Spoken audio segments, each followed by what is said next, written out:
Coronavirus has proved that during a global pandemic, we all turn to food.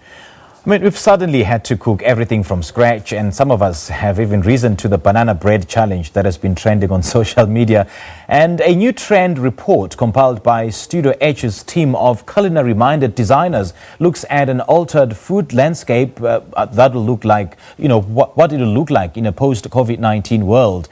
Hanari Visser is the founder of the studio, and she's joining us on Skype to tell us more about how they've managed to reimagine this food future. A very good morning to you, Hanari. Thank you so much for joining us. Welcome.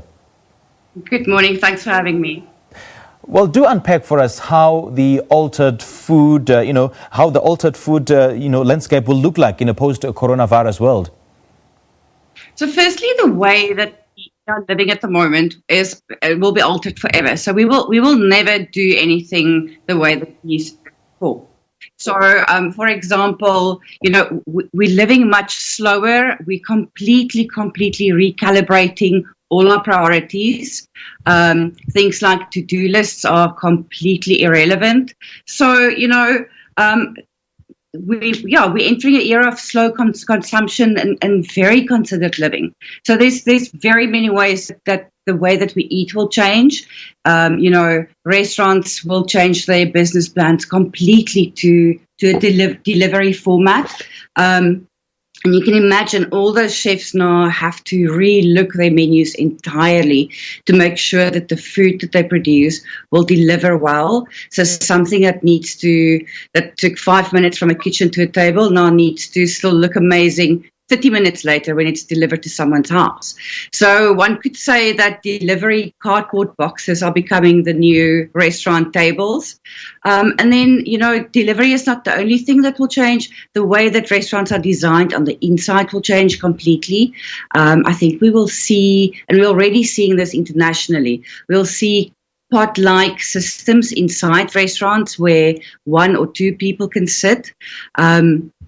I just saw a great example in Amsterdam where they built tiny little greenhouses outside the restaurant so that people can book. So I think eating out will become a very, very personalized experience.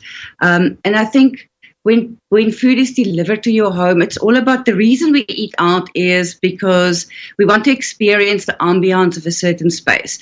So restaurant owners will have to figure out how to deliver the vibe of their restaurant, what makes it so special, along with the food.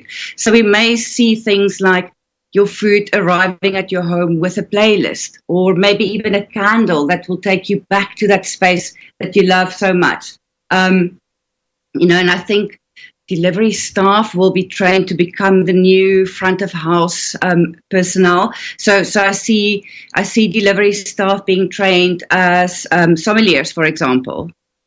And I see that the food delivery service will now be infiltrating to markets that it wasn't previously big in. For instance, the township markets, and that is when it'll stimulate this kind of business. And I think one of the biggest contributors to this change would be creativity and just how people are now forced to come up with different ways to spice up how they view their food.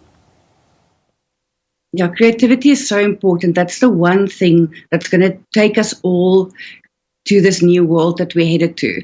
I think we've all had time to kind of rediscover the creativity within us, whether it is by coming up with things for your kids to do at home during the day, or whether it is rediscovering or learning yourself how to bake.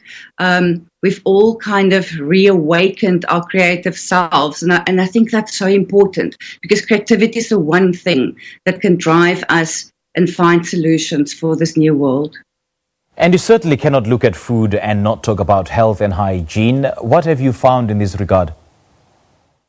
Yeah, so our entire existence at the moment is focused on health and well-being, and that will certainly continue.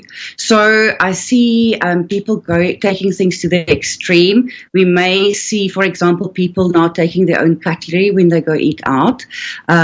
We may see restaurants expanding the set of cutlery that they lay out in front of you when you eat.